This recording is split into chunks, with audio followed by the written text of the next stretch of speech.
اب دور جدید ہے، ہر انسان سائنس کی بات کر رہا ہے، ٹیکنالوجی کی بات کر رہا ہے، جدید ترین دور کی بات کر رہا ہے، کہتا ہے میلوں دور، ہزاروں مائل دور ایک بندہ دم کرتا ہے تو کیسے شفا ہوتی ہے۔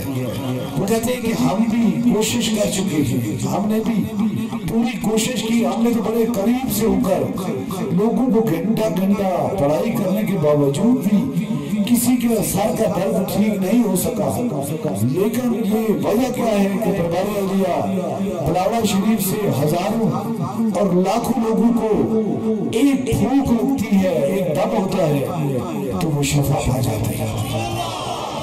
جو چیز آخر پیر پڑھتا ہے وہی چیز ہم بھی پڑھتے ہیں۔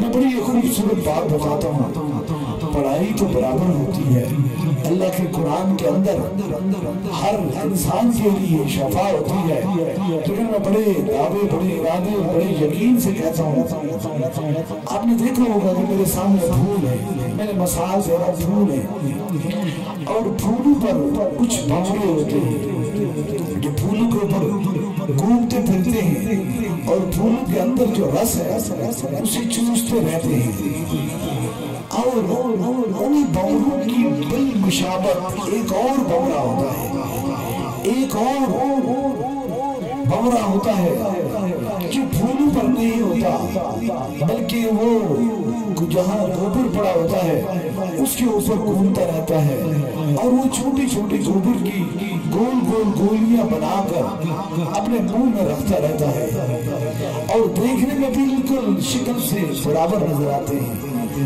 اور ایک دن اس بھنورے نے دوسرے کو کہا کیا کرتے ہو؟ اس نے کہا میں یہ کام کرتا ہوں۔ اس نے کہا آؤ میں تمہیں ساری زندگی تیری ادھر گزر گئی ہے اور تجھے میں دکھاتا ہوں پھولوں کے اندر رب نے کتنی خوشبو رکھی ہوئی ہے، ان کے اندر کتنی خوشبو ہے۔ وہ اس کے ساتھ چلا گیا، جب گیا تو اس نے پہلے اسے چمیلی پر رکھا، پھر موتیے پر بٹھایا، پھر گلاب پر بٹھایا، پھر مختلف پھولوں پر بٹھایا، اور کہنے لگا کہ اس طرح کرو کہ ان کی خوشبو سنو، ان کے اندر کتنی قدرت نے خوشبو رکھی ہوئی ہے۔ وہ پھول، وہ بھنورا گلاب پہ بیٹھا، چمیلی پہ بیٹھا، لیکن اس کو کہیں سے بھی خوشبو نہ آئی۔ اس دوسرے بھنورے کو کہنے لگا تو مجھے اتنے پھولوں پر پھیر چکا ہے، اتنے پھولوں کی خوشبو سنا چکا ہے، لیکن مجھے کہیں سے فیل نہیں ہوتا ہے کہ ان کے اندر سے سمال خوشبو آ رہی ہے۔ اس نے کہا دیکھو کائنات کے ہر شخص کو جو بھی انسان سانس لیتا ہے اور گلاب کی خوشبو کو محسوس کرے گا تو اسے خوشبو آئے گی، بھلا تجھے کیوں نہیں آ رہی؟ اس نے کہا مجھے پورے بات ہے کہ مجھے کچھ خوشبو ان سے نہیں آ رہی، نہ مجھے سمجھ ہے ان کے اندر خوشبو ہے یا بدبو ہے، مجھے سمجھ نہیں آ رہی۔ اس نے کہا اس طرح کرو، اس طرح اپنا منہ کھولو۔ جب منہ کھولا تو اس کے منہ کے اندر وہ گوبر کی بنی ہوئی چھوٹی سی گولی پڑی ہوئی تھی۔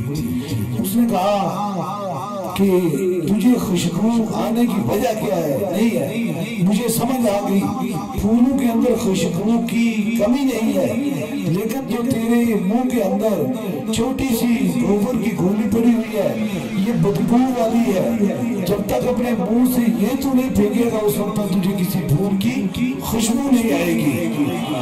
آپ کی بس توجہ سے، یہ توجہ سے بات کرنا، بس سننا اس کو۔ اس نے پوچھا کیوں؟ اس نے کہا یہ تو میری خوراک ہے، میں تو اسے کھاتا ہوں۔ اس نے کہا اگر تو اسے تیری خوراک سمجھ کے تو کھاتا ہے یا تیری آئیڈیل یا پسندیدہ چیز ہے تو پھر تو جس مرضی پھول پہ چلا جا تجھے خوشبو نہیں آئے گی۔ بائین انسان بھی اسی طریقے سے ہوتا ہے، جس کے دل کے اندر، نیت کے اندر کھوٹ اور میل آ جاتی ہے، چاہے اسے جہاں بھی لے جاؤ اسے خوشبو نہیں آتی۔